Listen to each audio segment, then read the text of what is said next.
Okay, guys, today we got a good one. We got Peter Hegseth over here giving us a update of what's going on in Iran, why we're fighting Iran, and what seems to be the plan moving forward. Let's hear what the Secretary of War has to say.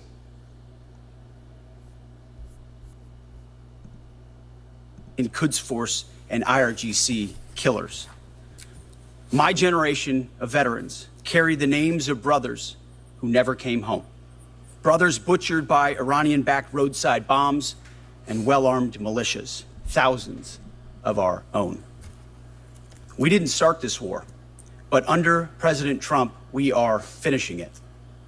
Their war on Americans has become our retribution against their Ayatollah and his death cult. It took the 47th president, a fighter who always puts America first, to finally draw the line after 47 years of Iranian belligerence. He reminded the world, as he has time and time again, being an American means something unbreakable. If you kill Americans, if you threaten Americans anywhere on earth, we will hunt you down without apology and without hesitation, and we will kill you. That's something very important to understand. Ever since Pete Hegseth has taken over as Secretary of War, same thing with Donald Trump once he took office, their main thing is to make sure that the American soldier focuses on being a warrior, okay? Why? Because the world has a soft view of America. We had Biden for 4 years. The guy couldn't even talk, couldn't even walk and chew gum at the same time. And we had a weak president, so we looked weak. Their biggest thing was to let's make America look tough again. You know what I'm saying? Let's put a little respect on America's name. So what did the president do? First thing he did was install Pete Hegseth, change the name from Secretary of Defense to Secretary of War. Now Pete Hegseth went into the military and make sure that the military, there's no DEI. It's all about the warrior ethos. So America and Trump are trying to make sure they get the message clear. He said, if you mess with America, threaten Americans, kill an American, we're coming after you. No excuses. No, why did this? They're not asking questions. He literally said, we'll kill you. So I believe this message is to any other country that has, a little hatred for us and somehow still thinks America's soft. Venezuela thought the same thing, Maduro. Remember, he was like, oh, come get me, Gone. Iran's supreme leader, gone. Remember what he used to say now? He used to say, death to America. Now he's gone. And we're there right now. So let's see. Let's see if that America's done so far changes other countries' point of view of how they see America. Crazy regimes like Iran, hell-bent on prophetic Islamist delusions, cannot have nuclear weapons. It's common sense. Many have said it, but it takes guts to actually enforce it, and our president has guts. Iran's stubborn and self-evident nuclear pursuits, their targeting of global shipping lanes, and their swelling arsenal of ballistic missiles and killer drones are no longer tolerable risks. Iran was building powerful missiles and drones to create a conventional shield for their nuclear blackmail ambitions. Let me say that again. A conventional shield for their nuclear blackmail ambitions. Our bases, our people, our allies, all in their crosshairs. Iran had a conventional gun to our head as they tried to lie their way to a nuclear bomb. It almost worked under Obama and his terrible deal, but not under this president. Turns out the regime who chanted death to America and death to Israel was gifted death from America and death from Israel. This is not a so-called regime change war, but the regime sure did change, and the world is better off for it.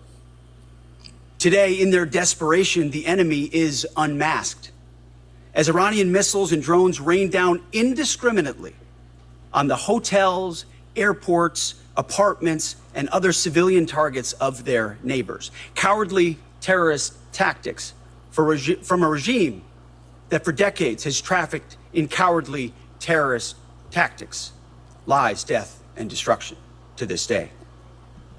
That's also something very important to pay attention to. Iran, I'm saying, in defending themselves or trying to defend themselves from all these attacks, they're not even going after like the military planes and all these things, like, or military. Well, some embassies are trying to like do some damage or something, but they're also attacking their neighbor countries and hitting like he said, hotels, hospitals, areas where there's high civilians, instead of like having like a military attack against military. You know, it's kind of like an act of terrorism, act of desperation. That just goes to show you what a country that doesn't value like life, not even its own citizens, which they've killed for protesting to be free, goes to show you who they are. You know, America can do the same thing. Israel can do the same thing. They can just go and bomb all of Iran, and that's it. But no, they are literally hitting specific targets. But I don't know if the news will cover it that way. But we'll see. We'll see. Let's see what else he has to say. The Iranian leadership has built nothing except proxies and missiles and drones and deeply buried nuclear factories and facilities. Peaceful nuclear ambitions do not need to be buried underneath mountains. Last June, Operation Midnight Hammer obliterated their nuclear program to rubble. Afterward, we told them plainly, that's it, now make a deal. They arrogantly refused. We said, rebuild it, and we'll stop you again, this time far worse. Well, President Trump, Secretary Rubio, Steve Witkoff, Jared Kushner, they bent over backwards for real diplomacy, offering pathway after pathway to peace. I watched it. I was there. They tried over and over and over again earnest attempts at peace. The former regime had every chance to make a peaceful and sensible deal. But Tehran was not negotiating. They were stalling, buying time to reload their missile stockpiles and restart their nuclear ambitions. Their goal, hold us hostage, threatening to strike our forces. Well, President Trump doesn't play those games. And as Secretary Rubio said after the Maduro raid, if you don't know, now you know. President Trump puts America and Americans first. He doesn't hesitate, and neither do our troops. The mission of Operation Epic Fury is laser focused. Destroy Iranian offensive missiles, destroy Iranian missile production, destroy their navy and other security infrastructure, and they will never have nuclear weapons. If you notice what he said, if you don't know, now you know. And I think a lot of countries now know. And I wouldn't be surprised if Russia comes to the table any moment now and says, you know what, we don't need the heat. You know, we don't want the smoke. They're not gonna stop until Iran is powerless. This is it. They got this one chance, this one opportunity to go in there and take them out completely. Anything nuclear, anything, even their navy, everything. They're gonna just wipe them out completely because this is a regime that you cannot give it life. Like he said, they've tried to negotiate. They've gone back and forth. They've did the midnight hammer. They said, that's it, guys. That's it. You can't build nuclear. You can't keep doing this. It's almost like that kid that you just, no, until you punish them. Then they listen. And this is what's happening. They're literally there only because they wouldn't listen. But I'm glad we have a real president, you know, that when he says something, he backs it up. Like he told the Iranian people that, hey, we got your back. And he didn't abandon them. And they won't forget that. Don't be surprised now with the midterm elections. It's going to be very important. Hitting them surgically, overwhelmingly, and unapologetically. With every passing day, our capabilities get stronger and Iran's get weaker. We set the terms of this war, from start to finish. Our ambitions are not utopian. They are realistic, scoped to our interests and the defense of our people and our allies. Speaking of people, we hope the Iranian people take advantage of this incredible opportunity. President Trump has been clear, now is your time. To Iranian security forces, choose wisely. President Trump has also been clear about your fate in either direction.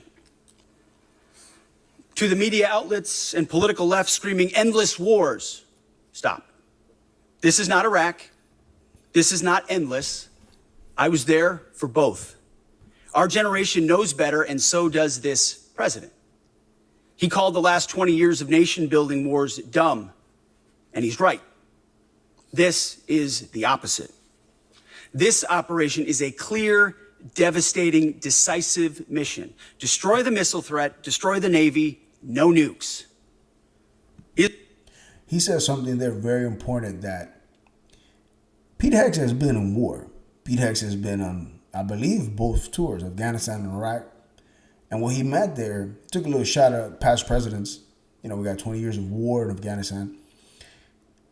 He said that the president is aware of how Americans feel about going to war, especially in the Middle East. We've seen a lot of soldiers die. Myself, I have family members that have been in Iraq, Afghanistan, and it's part of our history, especially our generation. We know, you know, like a lot of us were told there was mass nuclear weapons, I believe it was, in Iraq, and they never found anything. But with Iran, we're going in there hard and with strategy in and out. We're not planning to be there for years.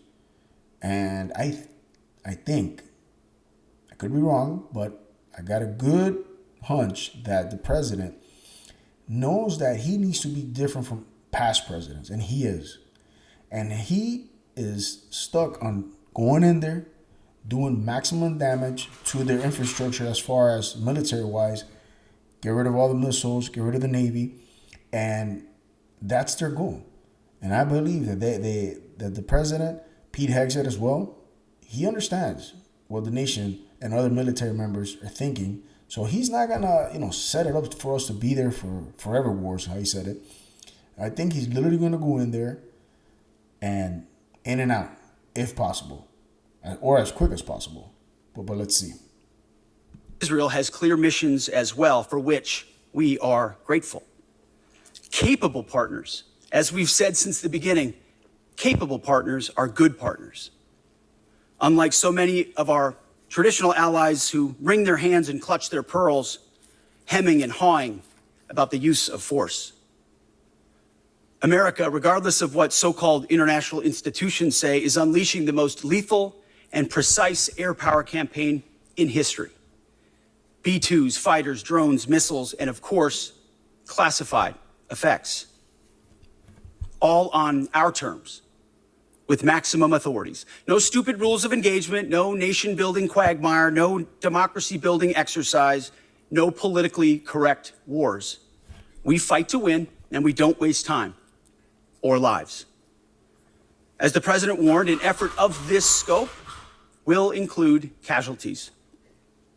War is hell, and always will be. A grateful nation honors the 4 Americans we have lost thus far and those injured. The absolute best of America. May we prosecute the remainder of this operation in a manner that honors them. No apologies, no hesitation, epic fury for them and the thousands of Americans before them, taken too soon by Iranian radicals.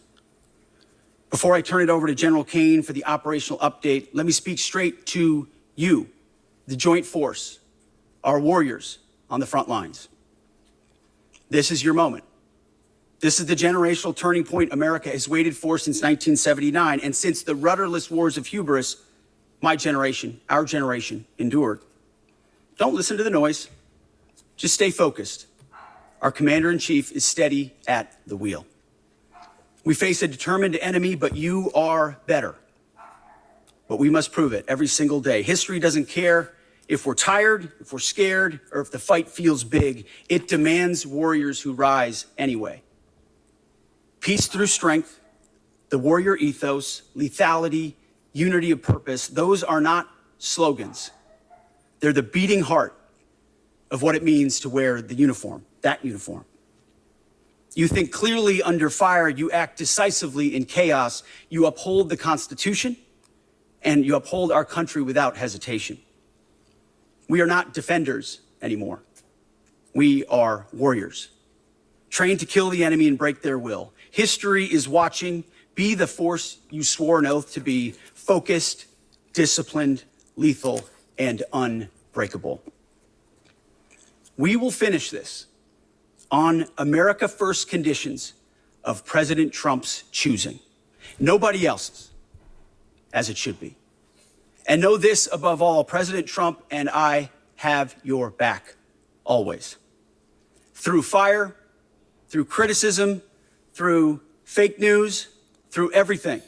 We unleash you because you are the best, most powerful, most lethal fighting force the world has ever seen. May Almighty God watch over you and his providential arms of protection extend over you. Godspeed, warriors, and keep going. General Kane, over to you. Thank you. And there you go, guys. We have Pete Hegseth, Secretary of War, giving one last message to all the soldiers that are going to be in the front lines. You know, if you can't sense that America is changing, just listen to this man speak. Okay? We ain't playing defense. We're warriors now. We're playing on America's terms. We're setting the rules. We're setting the terms. And we're going to get in there. And we're only going to leave when we get what we want. We're not playing around anymore. And this is a reaction of all these years that we've been pushed around, pushed around, pushed around. America's back, baby. If you guys like this type of content, please like, subscribe, and until the next one, may God bless you and may God bless America.